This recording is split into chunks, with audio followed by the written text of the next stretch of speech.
tardes, amigos, ¿cómo están? Mi nombre es Úrsula Chamochumbi y esta es una edición más de En la Mira. El programa que, como todos ustedes saben, llega a las 6:30 los jueves a través de las redes de la Coordinadora Republicana y del canal VHTV. Les agradezco por estar esta tarde con nosotros nuevamente. Hoy hemos decidido tocar un tema que es una herida abierta aún en nuestro país. Es un tema importante, es un tema largo que necesita de información que se pueda contrastar. Por lo tanto, hemos decidido cortar este programa, que es una entrevista extensa, hemos decidido cortarla en dos partes y presentárselos la primera parte esta semana y la segunda parte la próxima semana. Entonces, van a ver que va a quedar como a la mitad y luego lo retomaremos la próxima semana para que puedan seguir recibiendo la información que hemos preparado para ustedes. Entonces, sin más preámbulo, vamos a empezar. Muchas gracias por estar conectados nuevamente con nosotros en este programa que quiere de alguna manera hacer o poder llegar a entender lo que hasta ahora es una herida abierta en el Perú, que es el caso de las esterilizaciones forzadas en el gobierno del expresidente Alberto Fujimori. Para esto hemos invitado a María Cecilia Villegas, quien ella hizo una investigación importante, producto de esa investigación publicó un libro del cual conversaremos más adelante. María Cecilia, muchas gracias por estar con nosotros esta tarde. Hola Úrsula, muchas gracias por la invitación. No, gracias a ti por estar aquí. María Cecilia, este es un tema bien difícil para el país. Tú comentabas o comentaste en algún momento que hablar de esterilizaciones no es correcto, el término no es correcto porque lo que se hacía aquí era, en las políticas públicas, era una ligadura de trompas. Cuéntanos cuál es la diferencia. Sí, de acuerdo. Yo primero quisiera comenzar contándote que en el año 95 el gobierno del Perú diseñó un programa que se llamó el Programa de Salud Sexual y Reproductiva, donde se ofrecían todos los métodos anticonceptivos que existían en el Perú en ese momento y que eran otorgados de manera gratuita a todas las mujeres que accedían a los hospitales del Ministerio de Salud. En este programa hubo un componente que es el componente quirúrgico que se llamó la AQV, Anticoncepción Quirúrgica Voluntaria.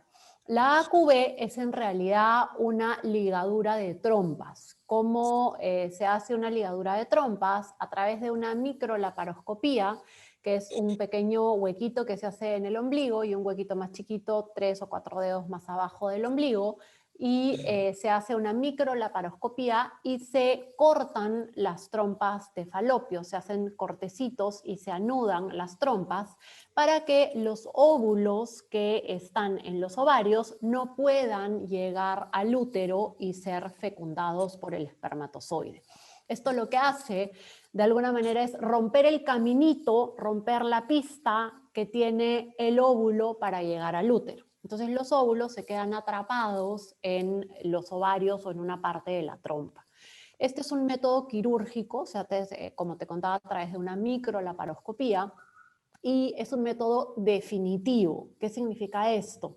Que las trompas no pueden desligarse y volverse a juntar. Si bien médicamente podría hacerse, al cortarlas, la posibilidad de que éstas se vuelvan a reactivar al 100% y se recupere la fertilidad de la mujer es muy, muy baja, ¿no? Entonces, por eso es que se le conoce como un método definitivo. Así es. Dentro... Comentabas, María Cecilia, acerca de este plan nacional, que era un plan de una política pública de planificación familiar. Sin embargo, muchas de las organizaciones, de los denunciantes han indicado, y de la Defensoría del Pueblo también, por ejemplo, que ha investigado el caso, ellos indican que no siempre existían, por ejemplo, las píldoras anticonceptivas, los algunos, por ejemplo, condones, lo que más se tenía en este caso a la mano, sobre todo en lugares alejados de Lima o en provincias, era la ligadura de trompas. No específicamente, no siempre se contaba, por ejemplo, con dispositivos intrauterinos. Entonces, lo que se propiciaba a partir del Ministerio de Salud era que se hiciera la ligadura de trompas por encima de otros métodos anticonceptivos. Eso es lo que muchas ONGs han sostenido, ¿no? Sin embargo, con data del Ministerio de Salud, yo te puedo decir que en el año 1997, que fue el año que más AQV se realizaron, que más anticoncepciones quirúrgicas voluntarias se realizaron, que fueron 109.000 AQVs, o sea, 109.000 personas se sometieron a la AQV. El 33% del total de las usuarias eligió el Depo-Provera. Creo que hay que dar un paso atrás. Es importante señalar que este programa atendía a 850.000 familias al año, ¿de acuerdo? Entonces, en el año 97, solo de estas 850.000, solo 109.000 se sometieron a una ligadura. ¿Eso qué significa? Esto significa que el 33% de las usuarias decidió optar por el Depo-Provera, que son las inyecciones, el 20% por la píldora, el 16% por un DIUI, que es la T de cobre, ¿no es cierto? 12% de las usuarias optaron por condones y solo el 13% optó por una AQV. Entonces, lo cierto es que el programa ofrecía todos los métodos anticonceptivos y en el año que más ligaduras hubo, fueron solo el 13% del total de los métodos anticonceptivos. Entonces, esa información que es cierto que se ha hecho público, no sería cierta, sobre todo si le preguntamos a la data, si le preguntamos a los registros y a la información cierta, ¿no?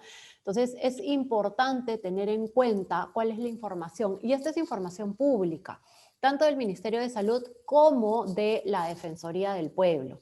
La Defensoría del Pueblo ha realizado diversas investigaciones sobre el programa. El último informe lo publicó en el año 2009 y abarca esterilizaciones, abarca en realidad acceso a métodos anticonceptivos desde el año 94 hasta el año 2002. Y de las AQVs realizadas sin consentimiento, la Defensoría del Pueblo logró documentar 61 casos. De estos 61 casos, 25 ocurrieron en el año 2001, cuando ya Alberto Fujimori no era presidente, dentro de los gobiernos de Valentín Paniagua y Alejandro Toledo. Y un caso lo tienen documentado en el gobierno en el año 2002. Entonces, estos son los números recogidos por la Defensoría del Pueblo. Y yo acá quiero ser bien clara con algo. El cuerpo de la mujer no puede ser violentado de ninguna manera. Las mujeres tenemos derecho a decidir libremente sobre el número de hijos que queremos tener y cuándo tenerlos. Entonces, una sola ligadura de trompa sin autorización de la mujer es una violación a los derechos de esa mujer. Y el médico que haya realizado una AQV sin consentimiento debe ser sancionado penalmente en el Poder Judicial, debe ser seriamente castigado, y esa víctima de esa esterilización sin consentimiento debe necesariamente ser remediada e indemnizada. Entonces, lo primero que quiero decir es que yo condeno tajantemente cualquier ocurrencia de esterilizaciones sin consentimiento. Lo segundo que es importante decir es que yo no niego que hayan habido. Sí han habido esterilizaciones sin consentimiento. Y esto está documentado en el caso del Perú desde los años 80. Y como te he mostrado con el informe defensorial del año 2002, se han documentado casos durante el gobierno de Paniagua y durante el gobierno de Alejandro Toledo también. Entonces, es bien importante entender que la investigación y las denuncias sobre el caso, los mal llamados esterilizaciones forzadas o las mal llamadas esterilizaciones forzadas, lo que se ha buscado es satanizar un programa de salud reproductiva y planificación familiar que existió durante los años 96 al 2000. Hay esterilizaciones sin consentimiento de antes durante y Exacto. después. De los años 70 incluso y después también del 2000.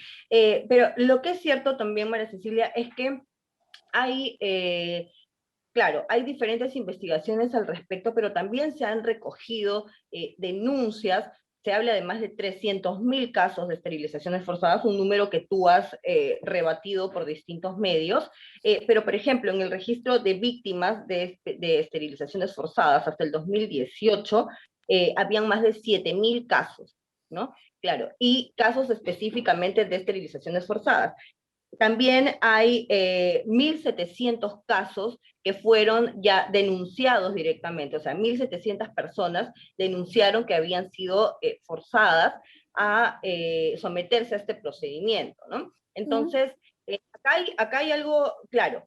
Por un lado está el trabajo del médico, por otro lado está, pero también está la política pública, ¿no? Primero que la política, según muchos de los médicos que trabajaban en esa época, médicos, enfermeros, asistentes sociales, empresas ligadas al sector público, etcétera, había una cuota a la que debían llegar los médicos, las enfermeras para, en este caso, las esterilizaciones, ¿no?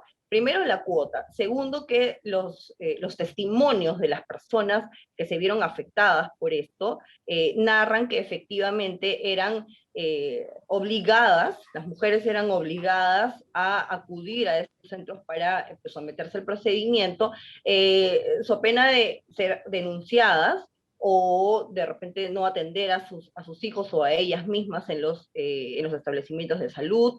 Entonces, claro, se habla como te digo, en este caso solamente son de todas las denuncias, son 1.700 las que siguen lo que corresponde en el fuero penal o en el fuero civil, pero también pues existen estos casos que han sido documentados en algunos casos. Hay casos emblemáticos que han llegado a la CIDH incluso. Entonces, ¿cómo podemos hablar de, claro, tú me dices, cualquiera de estos casos, así haya sido uno, es, eh, es por supuesto un problema, es pésimo, está muy mal que haya sucedido, pero aquí se hablaba de esterilizaciones masivas, no solamente en casos, se hablaba de una política pública ya de esterilizaciones, ¿no? Que no solamente tenía que ver con los médicos, sino también con lo que pedía el Estado a través del Ministerio de Salud. Sí, a ver, lo primero, tú me hablas, o sea, el caso siempre se habló de 300.000 esterilizaciones forzadas. En realidad, dentro del programa se hicieron 254.455 ligaduras. Ni siquiera se llegaron a 300.000. Y en la gran mayoría de estas hay consentimiento firmado de las pacientes. Por eso es que, como tú bien señalas, hay 1.300 personas que creo que son las que han denunciado, que están en la denuncia penal contra Alberto Fujimori y sus ministros, ¿no? Ahora, acá es bien importante señalar una cosa. Yo me estoy guiando y la investigación, yo no cuestiono a las personas que han denunciado, porque lo primero que yo te digo es, sí es cierto, existieron esterilizaciones sin consentimiento en el Perú, están documentadas en diversas investigaciones desde los años 80 y incluso la Defensoría del Pueblo ha documentado 26 casos en la época, en las presidencias de Valentín Paniagua y Alejandro Toledo. Entonces, esos casos son ciertos, están documentados y no se cuestionan. Lo que yo hice en la investigación, que es una investigación cuantitativa, lo que yo hice fue preguntarle a los números, a la data, si es que era verdad dos cosas. Uno, si es que en el Perú se había implementado una política pública de esterilización forzada. Y dos, si esta política pública había sido masiva. Cuando se hace la investigación, lo que se encuentra, y te lo mencionaba hace un momento, es que las mujeres en el año 97, de 850.000 mujeres que fueron atendidas en el Ministerio de Salud, solo 109.000 optaron por una ligadura. Esto es el 13% del total de las personas atendidas. Si esto se hubiese tratado de un programa de esterilización masiva, pues no habrías podido brindar el resto de métodos anticonceptivos. Y en vez de hacer ligaduras a 109.000, habrías hecho 800.000 ligaduras, ¿no? Más aún, el año 98 ya las mujeres no querían someterse a ligaduras y el número cae a 24.000. De otra vez 850.000 familias que accedían a servicios de salud sexual a través de este programa. Es bien importante señalar una cosa. En el acceso a servicios de salud hay 3 proveedores distintos. Uno es, o había en ese momento, uno es el Ministerio de Salud a través de sus postas médicas y hospitales, y este programa se ejecutaba exclusivamente a través de las postas y hospitales del Ministerio de Salud. Un segundo proveedor de servicios de salud es eSalud. Y uno tercero son todas las clínicas y clínicas privadas, ¿de acuerdo? Este programa era solo para el Ministerio de Salud. Entonces, la segunda pregunta que se hace es si todas las ligaduras fueron forzadas. Y si tú ves los testimonios, en el caso del registro que tú has mencionado, que abrió el gobierno de Ollanta Humala y que fue liderado por Nadine Heredia en el año 2000, en diciembre del 2015, justo antes de las elecciones presidenciales, se han registrado 7.000 personas. Otra vez, los números no arrojan que efectivamente haya habido una política pública de esterilización forzada y masiva. Yo lo que he tomado son las investigaciones más serias, que son las de la Defensoría del Pueblo. ¿Por qué? Porque el hecho de que yo vaya a un hospital, de que yo vaya al Ministerio de Justicia o yo denuncie y diga yo fui ligada y fue a la fuerza y sin embargo mi dicho por sí solo, yo tengo que probar que efectivamente eso ocurrió. En muchos de los casos hay consentimientos firmados. Ahora, quiero ser muy tajante en decir que esta fue una política pública que tuvo un trasfondo muy positivo. En el año 95, la mortalidad materna en el Perú era sumamente alta, la mortalidad infantil era sumamente alta y habían muchísimas mujeres que querían regular su fertilidad, querían detener su fertilidad. Y el acceso a métodos anticonceptivos es una política positiva porque le permite a las mujeres poder tomar decisiones libremente. Y mira que estoy usando la palabra libremente, ¿no? Entonces, este fue el diseño de la política que además siguió a las recomendaciones de la Organización de Naciones Unidas, siguió la conferencia de población que se llevó a cabo en el año 94 en la ciudad del Cairo y a la conferencia de la mujer de Beijing en 1995. En aquella época, las multilaterales y los organismos buscaban que los países pudiesen brindar anticoncepción gratuita a todas las mujeres. ¿Para qué? Para que no hubiera esta brecha que existe entre las mujeres más ricas, que sí pueden acceder a métodos anticonceptivos porque tienen el dinero para pagarlo, mientras las mujeres más pobres no pueden. Ese fue el objetivo de esta política, ¿de acuerdo? El problema viene con la implementación. Y es acá donde tú me hablas de cuotas y me hablas de médicos que sostienen que fueron obligados. Sin embargo, en la investigación no se ha encontrado, no hay evidencia de que el Ministerio de Salud, ojo, el Ministerio de Salud estableciera cuotas y obligara a los médicos a realizar un número determinado de ligaduras al mes.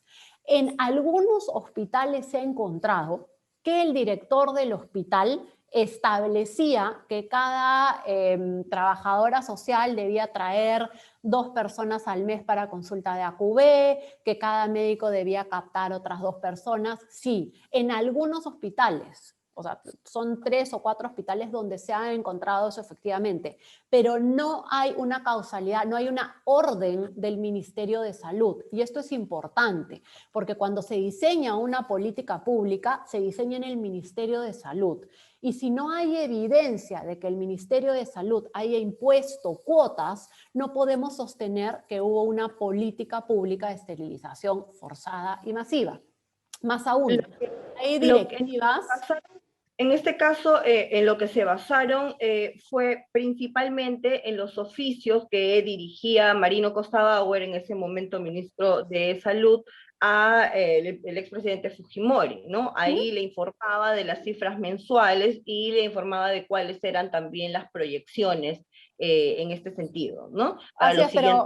pero Úrsula, eso no son cuotas. Cualquier ministro tiene la obligación de informarle al presidente cómo se viene desarrollando un programa determinado. Y cualquier especialista en gestión pública sabe que uno tiene que hacer proyecciones para presupuesto. Por ejemplo, si yo hablo de vacunación, el ministro de Salud le informa al presidente cuántos niños viene vacunando el mes de enero, febrero y marzo y cuál es la proyección de vacunación para los siguientes meses. Eso no quiere decir que vas a vacunar forzadamente a los niños, es una proyección. Lo mismo ocurre, por ejemplo, con COFOPRI cuando otorga títulos de propiedad. También se reporta cuántos títulos de propiedad se han otorgado los primeros 3 meses y cuál es la proyección de títulos de propiedad. O en el Fondo Mi Vivienda, cuántos bonos de techo propio o del Fondo Mi Vivienda se han otorgado y cuál es la proyección para los siguientes meses. Eso es una forma en que se reporta en el sector público. Eso no quiere decir que se estuviese estableciendo cuotas y que se estuviese sancionando a los médicos que no cumplían con esas cuotas, y esto es bien importante, porque en realidad en una sala de operaciones, y esto lo encontró uno de los fiscales que hizo la investigación, el personal médico no responde como el personal del ejército. En el ejército, en las Fuerzas Armadas hay una cadena de mando, ¿no es cierto? Un oficial no le puede decir a su almirante, no, no voy a actuar de determinada manera. Eso no ocurre en el Ministerio de Salud. El director de un hospital no puede ordenarle a un cirujano, corte usted esa pierna. Y eso lo sostuvo el fiscal. Y esto es bien importante, porque en un quirófano, el rey del quirófano es el cirujano. Y no hay una enfermera, no hay un anestesista, ni hay un director de un hospital que pueda ordenarle al cirujano qué cosa hacer o qué cosa no hacer. Cada uno de los médicos tiene un compromiso, hace un juramento hipocrático cuando se recibe y tiene un compromiso con la salud y la vida de sus pacientes. Entonces, Justamente, perdóname, me necesito antes que para poder ir por partes. Justamente tomando esto, primero, esta alusión a las cuotas que se hace desde siempre, eso se basa en el testimonio de los diferentes eh, de las diferentes personas que trabajaban en salud en ese momento, asistentes sociales, o sea, hay muchos testimonios que hablan de las cuotas específicamente, ¿no? Que si no se llegaba a las cuotas, se les podía sancionar, se les podía quitar el trabajo, o algunos que tenían que llegar a las cuotas para recibir bonos, etcétera. Pero eso es por un lado, pero por otro lado, también hablando de lo que podían o lo que pueden hacer los médicos, lo que nos indican las investigaciones, lo que nos indican las denuncias que se han hecho desde esos años, es que, por ejemplo, las enfermeras iban a las casas de las personas a decirles o a combinarlas a someterse al procedimiento, incluso iban con ambulancias una y otra vez. Por ejemplo, sobre todo en el caso más emblemático, ¿no?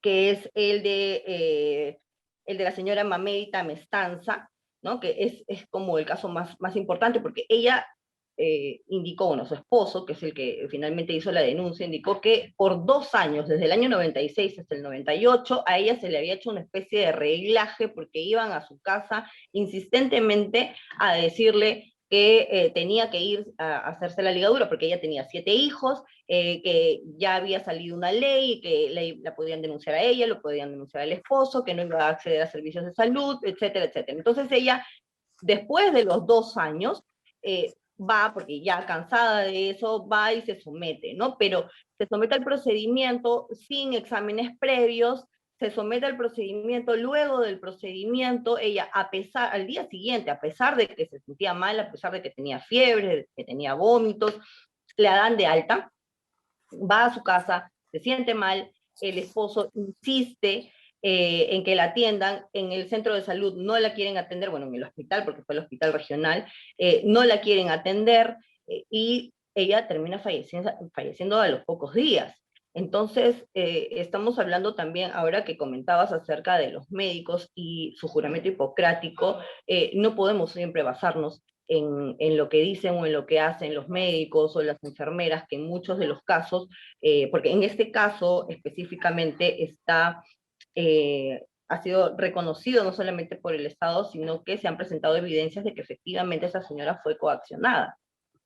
En realidad, Úrsula, en el caso de Mamérita, que es un caso que conozco bien, no es el caso más importante porque creo que cada uno, o sea, por respeto a las mujeres que fueron esterilizadas sin consentimiento, tenemos que decir que cada uno de los casos es Por supuesto, absolutamente es importante. emblemático porque es que ha llegado hasta la sociedad. Este es el caso más emblemático porque llegó a la CIDH y llegó correctamente a la CIDH. ¿Por qué? Tú has contado la historia. A ver, las visitadoras sociales no son enfermeras las que van, primero, son visitadoras médicas. Lo que hacen, y sucede también en el caso de vacunación, en determinadas provincias cuando el acceso a la salud no está garantizado como en las ciudades, lo que se hace es que las visitadoras, los visitadores médicos van a las casas de las familias y les hablan de las bondades de los métodos anticonceptivos, de las bondades de la vacunación. Ocurre, por ejemplo, en el caso de Cunamás. Cunamás es un programa y en el Cunamás rural los visitadores van una vez al mes a las casas en los distintos pueblos alejados de las ciudades para trabajar con las madres y con los niños. En este caso lo que se hacía era precisamente eso, acercarse a las casas de las mujeres y explicarle las bondades de los métodos anticonceptivos. Ocurre no solo en el Perú, ocurre en todas partes del mundo. Aquí terminó, amigos, esta edición del programa de hoy.